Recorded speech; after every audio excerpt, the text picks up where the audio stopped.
Friends, let us now study about sinter. Sinter is made in three different types of. One is acid sinter, fluxed sinter, and superfluxed sinter. Flux sinter is the most common type. Since sinter properties vary considerably with the blend type and chemical composition, only some qualitative remarks can be made. The sinter quality is defined by size distribution, cold strength, reduction, and now we go depth each topic. Let us take size distribution. Sinter mean size ranges from 15 to 25 as measured after the sinter plant. The more basic the sinter, the smaller the average size. Sinter degrades during transport and handling. So, sinter has to be rescreened at the blast furnaces to remove the generated fines. Sinter from stockyard may have different properties from freshly produced sinter directly from the sinter plant. If stock sinter must be used in the blast furnace, it should be charged in a controlled fashion and diluted with as much fresh sinter as is possible, such as by using a dedicated bin in the stockhouse to the sinter. Cold strength, normally measured with a tumble test. The more energy that is used in this sinter process, the stronger the sinter. Cold strength influences the sinter plant productivity because a low cold strength results in a higher fines recycle rate. And the next property is reduction, disintegration. The reduction from hematite to magnetite generates internal stresses within a sinter particle. The stronger the sinter, the better the resistance to these stresses. The reduction disintegration properties improve the denser sinter structure. That is, when the sinter is made with more coke bridge as a consequence of the higher coke bridge usage, the FeO content of the sinter will increase. From experimental correlations, it is well known that for a given sinter type, reduction disintegration improves with FeO content. However, reducibility properties are adversely affected. The softening and melting of sinter in the blast furnace is determined by the chemical composition, that is, the local chemical composition. The three most critical components are the basicity, the presence of remaining FeO and SiO2. The latter two function as components that lower the melting temperature. At temperatures of 1200 to 1250 degrees centigrade, sinter starts softening and melting. Very basic parts, the ratio of CaO to SaO2, if it is more than 2, melt at higher temperatures, but will still have melting temperatures around 1300 degrees centigrade in the presence of sufficient FeO. If, due to further reduction, FeO is lower, then melting temperatures exceeding 1500 degrees can be observed. However, final melting in a blast furnace differs from melting of pure burden materials since strong interactions between different burden components are known to occur. Background of sinter properties.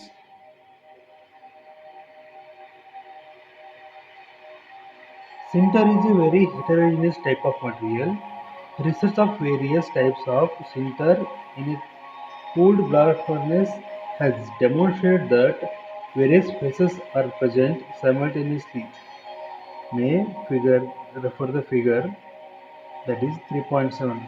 The most important phases present are primary and secondary magnetite. Secondary magnetite is formed during sintering in the high temperature, reducing gases at the sinter strand, those being areas in close proximity to coke. Primary and secondary hematite. Secondary hematite is formed on the sinter strand during cooling down of the sinter in presence of oxygen. Calcium ferrites are structure formed from burnt lime and iron oxides. It is clear from figure 3.5 that at increasing basicity and increased fraction of calcium ferrites can be formed. This has major consequences for the sintering process as well as for the use of sinter in the blast furnace. First, let us consider the liquid temperature of sinter type materials. The acid sinter has much higher liquid temperature than basic sinter. This is due to the fact that calcium ferrite type structure have liquidous temperature as low as 1200 degrees centigrade, while acidic sinter have liquidous temperature well above 1400 degrees centigrade. It means also that sintering of fluxed or superflux sinter can be accomplished at lower temperatures than sintering of a more acidic sinter blend. Because of this, acid sinter is generally coarser and has a higher cold strength than basic sinter. The reason why high basicity sinter is formed at a much lower temperature than acid sinter is illustrated in figure 3.6, where a diagram of FeO with CO is shown. FeON means a combination of Fe and FeO and Fe2O3. During sintering, coke is burnt and locally a reducing atmosphere exists, which reduces Fe2O3 to FeO on specific location. The chemical composition is such that melts with very low melting temperatures can be formed. In figure 3.6, it is shown that at weight percentages of over 15% CO, melting temperatures as low as 1050 degrees Celsius can be achieved. If less CO is present, the melting temperature is much higher, that is 1370 degrees centigrade, where this is where acidic sinter is made. Now we consider the reduction disintegration properties of the sinter. The driving force of low temperature reduction disintegration of sinter is the changeover of crystal structure from a hematite to magnetite, which causes internal stresses in iron oxide crystal structure. So, reduction disintegration of sinter is related to the fraction of hematite in the sinter. As shown in the figure 3.4, there is a primary and secondary hematite in the sinter. Particularly, the latter causes reduction disintegration since it is more easily reduced in the upper part of the furnace than primary hematite. Next, refer figure 3.7.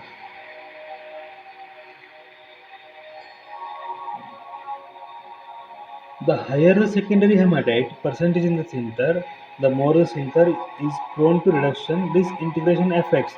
This can also be said in reverse. That is, there is strong relationship between the FeO content of the sinter and the reduction disintegration.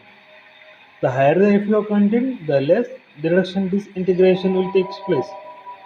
The FeO content of sinter can be increased by adding more fuel to the sinter blend, which is normally done in the form of coke bridge. However, the precise relationship between the FeO content of the sinter and the sinter quality depends on the ore blend used and is plant specific production and is plant specific. The reduction these integration properties depends on the type of FeO present in the crystal structure. To illustrate this, by example, a high fraction magnetite in the sinter band will give sinter with a high magnetic fraction. Moreover, in the presence of sufficient SiO2, fired structures can be formed. These structures are chemically very stable and can only be reduced at high temperatures by direct reduction reactions. Alternatively, in the presence of MgO, spinel structures containing a large amount of FeO can be formed. The spinel structures are relatively very easy to reduce. Finally, the sinter that has been formed at high temperatures will contain glass-like structure with the FeO is relatively difficult to reduce. It is possible to suppress the formation of secondary hematite by cooling the center with air gas mix with a reduced oxygen percentage up to 12 to 14%. This results in a relatively high FeO content of the sinter because less secondary hematite is formed. This has a major benefit for the reduction disintegration properties of sinter. In addition, calorific value of the blast furnace top gas increases as less oxygen has to be removed from the overburden, giving an economic advantage. During the sintering process, there is a major difference between the use of CaO and MgO as fluxes. Both materials are normally added as the carbonate, using limestone as CaCO3 or dolomite as CaCO3 MgCO3. The carbonates decomposed on the sinter stand, requiring a large energy input. However, the melts containing substantial amount of CaO have low liquidus temperatures, such as 1100 degrees centigrade for mixtures of 20 to 27% CaO and iron oxides. For the melts containing MgO, the spinel structure form mentioned above, the melting temperatures are much higher. Therefore, it is easier to form slag bonds in the sinter using CaO than with MgO. And generally, making sinter with CaO can be done at low temperatures, but sinter with high MgO is more resistant against reduction disintegration. MgO content can be increased by adding olein of serpentine to the sinter blend. For the final result of the sinter producer, it is important to note that the sinter blend prior to sintering is far from homogeneous. It contains various types of material and locally there are widely varying compositions and size present.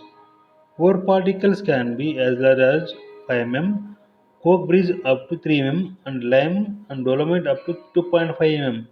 All types of chemical compositions are present on the micro scale where the sintering takes place. Types of materials used, size, distribution of the various materials, the blending of sinter mix, the amount of slag bonds forming metals in the blend, as well as amount of fuel used for melt the sintering all have specific disadvantages for good sintering quality. This makes optimization of sinter quality a plant-specific technological challenge. In the above sections, the importance of reduction disintegration of sinter is stressed. The lower the reduction disintegration, the poorer the eligibility of the sinter.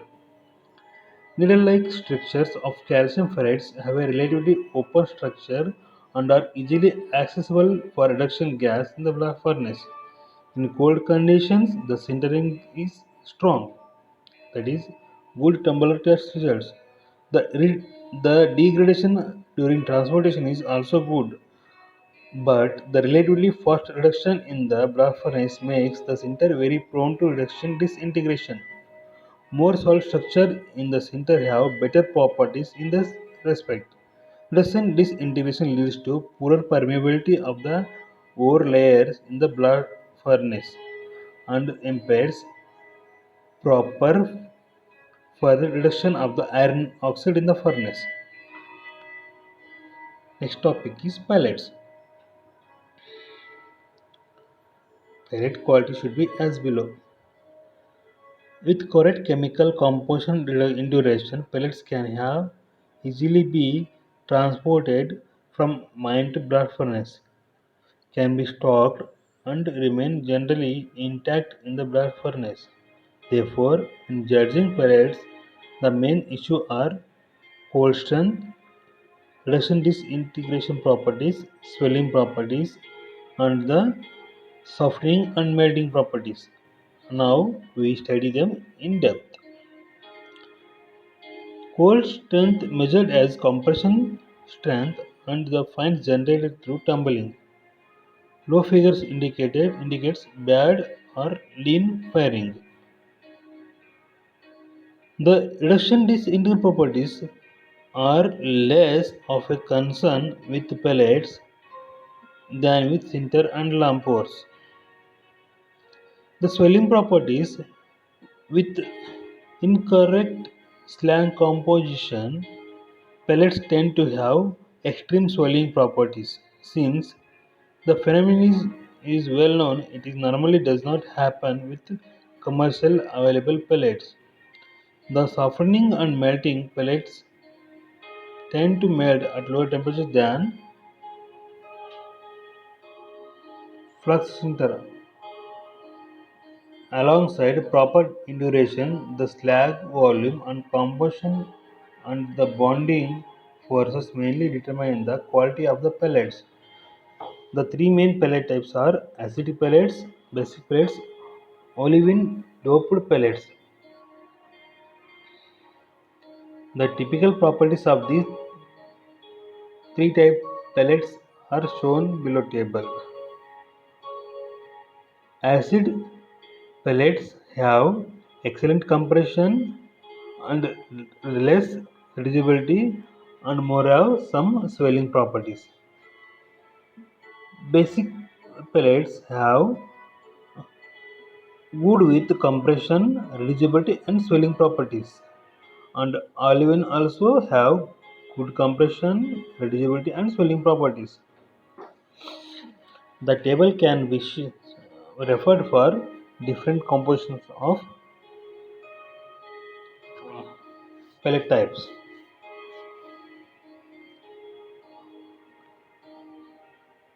Acid pellets are strong but have moderate metallurgical properties. They have good compression strength, over 250 kg per pellet, but relatively poor reducibility. In addition, acid pellets are very sensitive to the CaO content with respect to swelling. At CaO to SaO2 ratio more than 0.25, some pellets have a strong tendency to swell, which might jeopardize proper blast furnace operation.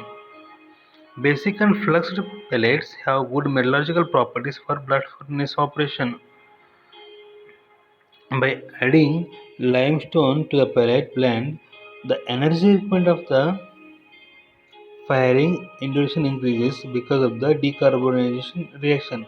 For this reason, production capacity of a pellet plant can sometimes be 10 to 15% lower when producing basic pellets compared with acids.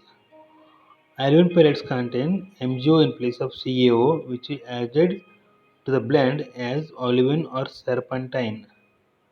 The pellets are somewhat weaker when tested for cold compression strength. Now we study cold compression in depth. The difference in compression strength might seem large. However, in the blast furnace, the pellets are reduced and the difference diminishes during reduction. After the first step to Fe2O3, Fe3O from to Fe3O4, the cold compression strength drops to 45 to 50 kg for acid pellets and 35 to 45 kg for olivine pellets. Therefore, a little lower average compression strength has no drawback for the blast furnace process as long as it is not caused by an increased percentage of very weak pellets less than 60 kg per pellet. Especially that fraction is a good indicator for the pelletizing process. The more pellets that collapse at low compression strength, the poorer the pellets have been fired. Therefore, pellet quality can be influenced by the production rate. The slower the grate is moved, the stronger the firing can be achieved. So the induration period increases and the pellets become stronger. Now we study in depth about swelling. As mentioned above, pellets in contrast to sinter and lump ore can have the tendency to swell during reduction.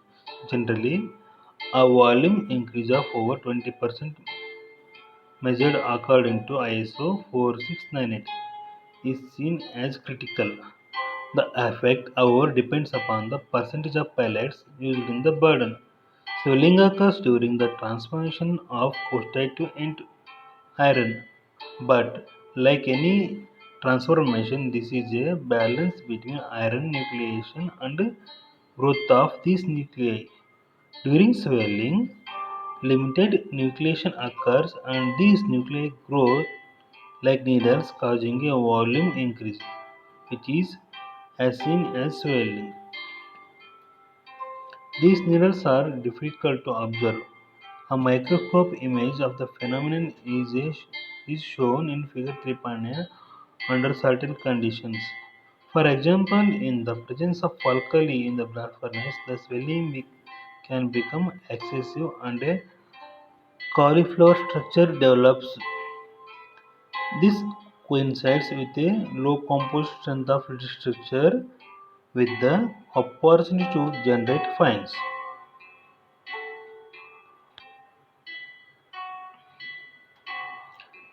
Main factors influencing the pellet swelling are basicity and gangue content. Figure 3.1 shows how pellet swelling depends on the pellet basicity. Pellets with a basicity between zero point 0.2 and zero point 0.7 are more prone to swelling.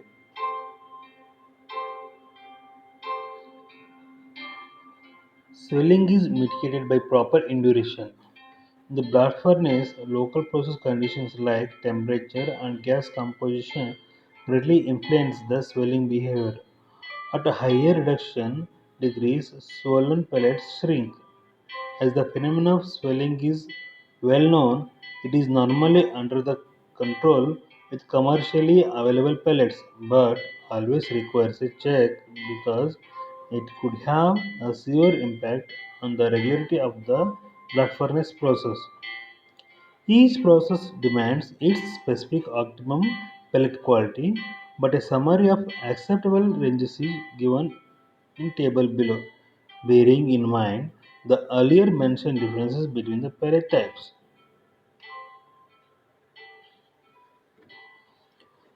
The table contains main size, cold strength, and low temperature breakdown eligibility properties.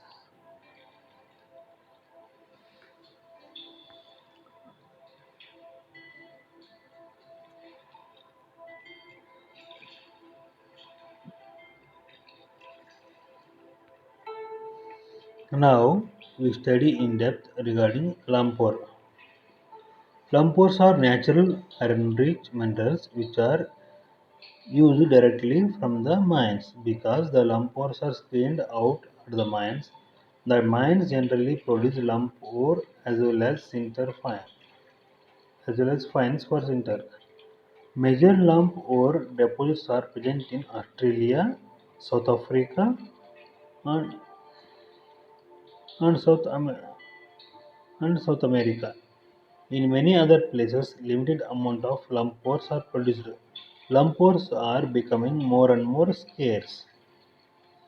The lumpur are cheaper than pellets. For this reason, in many blast furnaces, high amount of lumpurs are being considered.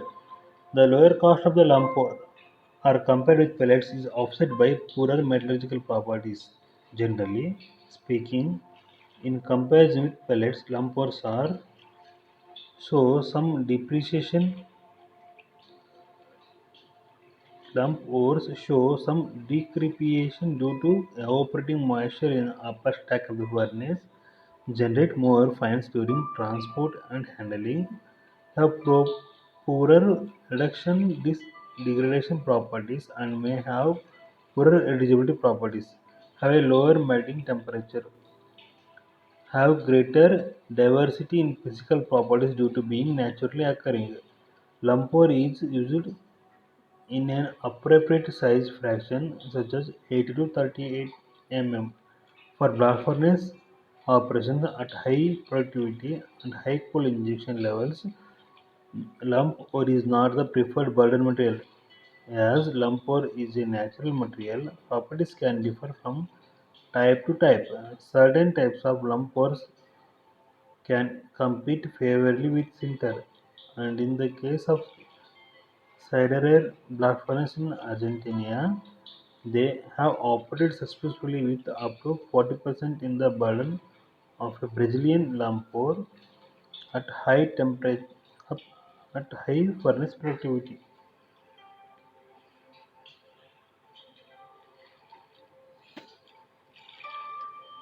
Interaction of burden components.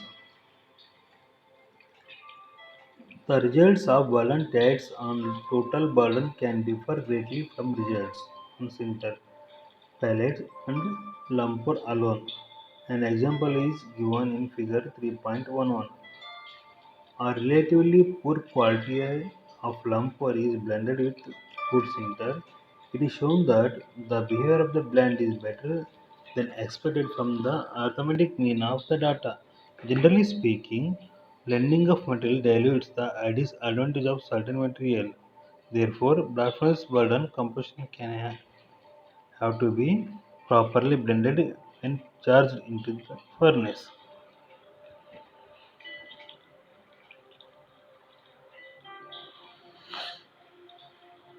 In this figure, suffering from temperature plotted in y-axis along with the degree of reduction on x-axis. And the three different samples were analyzed. The blend of sinter of and lampor of 50-50 composition shown economically best quality compared to both alone.